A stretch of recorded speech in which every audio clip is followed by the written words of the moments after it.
Back in the day, this was very acceptable as an action figure. Unpainted, non-articulated, and stuck to a base. Try launching something like this today, and, well, doesn't quite hit the market. Though I do have to give major props to Daryl DePriest for getting to see a Dreamline actually get to market. It was a cool idea, but I think it does illustrate how lack of deco, lack of articulation is something that is tough for today's audience. Now, by today's audience, I mean, especially when you're dealing with deco. Back in the 80s, not just, the 50s when we had Army Men, but you didn't need everything covered in deco. There was implied deco. Not every rivet on a piece of armor had to be hit with deco paint op.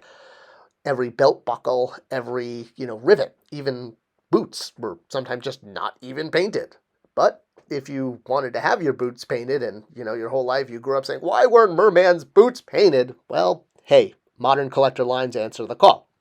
So, yes, every rivet, every belt buckle, every detail on armor. Now, begs the question, when did we get to this point that we needed so much deco all over our action figures? It wasn't that long ago, and for most of us, it was our childhood, where deco was implied. And I think the Ninja Turtle line is one of the best examples, and probably because it kind of came at the very end of the 80s, where a lot of the deco, like, look at Rat King's, that little, like, caterpillar or millipede thing on his chest, or, Leatherface has all that stuff on his belt. There's no deco on it, but it was okay, because it was just part of the sort of fun of the toy. Now, again, we have modern collector versions of these toys that do, give it these wipes and every deco hit possible and make a superior toy, especially in terms of articulation. And Super 7 has been doing a ton of these under their Ultimates line. I mean, I will absolutely give them props. It's really cool to see these characters from our youth reimagined with all the deco hits. It's very appealing to an adult collector. And I do especially like that they give the non-deco, sprue there of the plastic. Now, I don't want this to start turning into a TV commercial for Super 7. I mean, I do love their deco hits. I think they do a great job on that.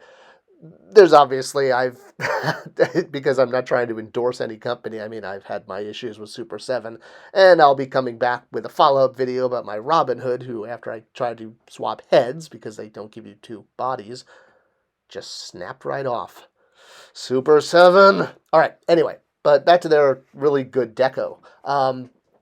Especially if you look at the little midget characters, or midget characters, sidekicks, little buddies. God, I don't even know what they're... Buddies. Let's call them little buddies. That sounds acceptable. So, pack-in small figures, what we would call it. So, or pack-in slug figure, really, because it has no articulation. And you'll notice in the original figures, they were just a blur of plastic. Sometimes they would be clear plastic, but plastic none the same. And a lot of the tail-end characters, about halfway through, started coming with little buddy sidekick, usually kind of monsterish, insecty things. So, walk about here and, he's got a giant mosquito. So, fun, but implied deco. All of this, perfect example, small characters, there should be deco all over them, right? But it was implied, and we were okay with that because this could represent the figure even though it looked more like a little green army man, just a, mosquito version of that. Sure, why not? So the question of, when did we get to the point of non-deco or implied deco when this was great? And while we might look at the back of the package and say, oh, that's what it looks like in full color, when did we get to the point that we now require that, especially as collectors? I mean, it's unacceptable to have unpainted, obvious detail. We can no longer have implied deco the way we used to. So the real question is, first, when did this happen? And obviously you can point to the Spawn line for being so revolutionary. I mean, of course, he had a board with a nail through it. He's got a board with a nail in it! Enslave humanity, will ya? Run, Kodos! But besides that amazing accessory, there was also a lot of deco.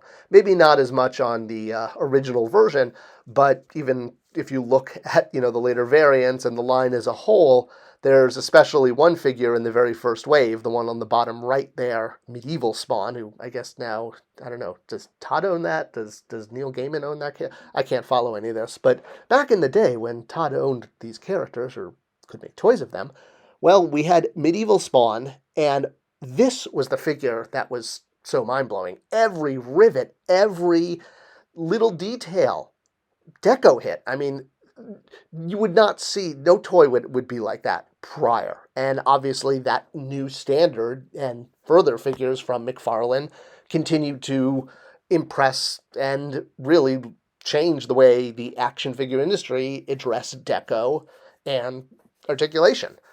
Now, how did they pay for all of this? Well, a lot of it was by dividing Deco costs over an entire wave, or also by offering a lot of convention and exclusive variants with no Deco. So for every non-Deco figure, or one Deco, you can it makes it much easier to absorb that cost in the higher Deco figures. Everything has to be balanced out like a good Thanos snap. So by offering variants with premium, just gold, it helped balance that out. But more importantly, what McFarlane Toys did was they really brought the toy industry into crossing a new threshold where you could no longer leave Implied Deco alone. You had to start hitting this, and you saw this both in the Toy Biz Marvel Legends and then later in the Hasbro Marvel Legends, where, yes, things that might not have been hit with a Deco hit back in the 80s are suddenly, look at Hobgoblin there. You can see the rivets of his belt and his strap, from a distance. His teeth, his eyes, his pupils. Well, okay, not pupils, but he's got that shine. His tongue, I mean, compare it now with a modern Hasbro version, and this brings up the whole issue. Are we going backwards? We got to this point where, after being introduced by McFarlane Toys with getting, so much Deco with our figures and seeing this trend be absorbed by the full industry, now looking at what's on shelf, and I've used this image a lot, but I think it's a perfect example, the difference between Nick Fury's belt and Razorback's belt. You can see there's, between the wash, between the rivets being hit, these are always the first things that get cost reduced, but we're really seeing this more and more across the entire toy industry, where we kind of hit an apex, and now we're going down the other side. Why is all this happening? Well, I mean, we've talked about the production costs and the manufacturing costs. One solution has been to offer premium pricing for characters that need more Deco, and, well, Boba Fett actually is a whole other example because, I'll make the whole video about the Boba Fett tax. You can check it out on the link. But if you take a step back, you realize, we've really changed from this status of toy owners from implied Deco to required Deco.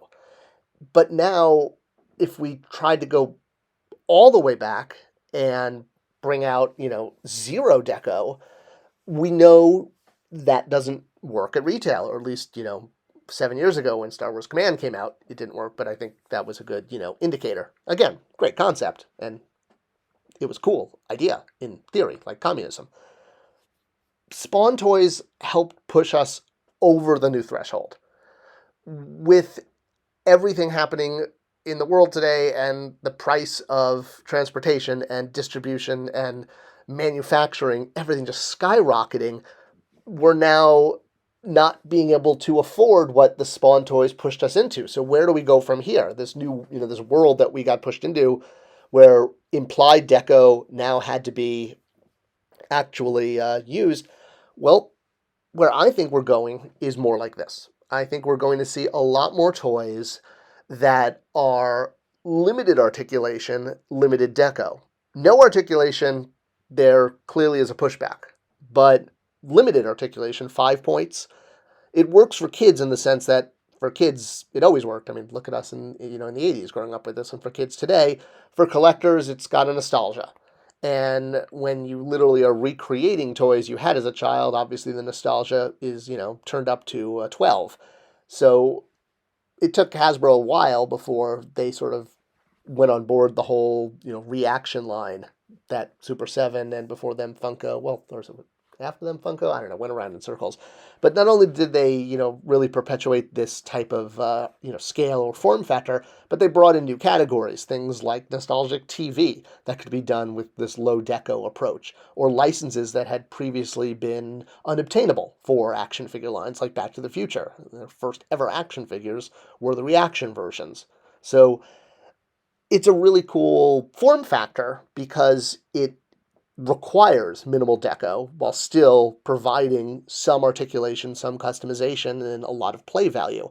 You can obviously go too far with things like this, and I think collectors have been pretty vocal online about where the line is of what they're willing to pay for in this scale, but also with character selection. And I think going back to proven properties, proven versions of properties and IP is really where we're going to see this form factor thrive. Using it for everything out there, is tough. In a lot of ways, everything old is new again because we're now getting toys that are mimicking the deco and articulation of 30 years ago. Going back to 50 or 60 years ago, that seems to be the limit. So we kind of know where to stack our stones, what actually sells and when we've gone too far and everything is out of balance because of price value.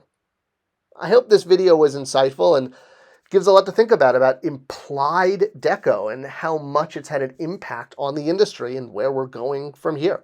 If you like this video, please do share it with others. It's the best way to support this channel. Thanks for watching, and I'll see you next time.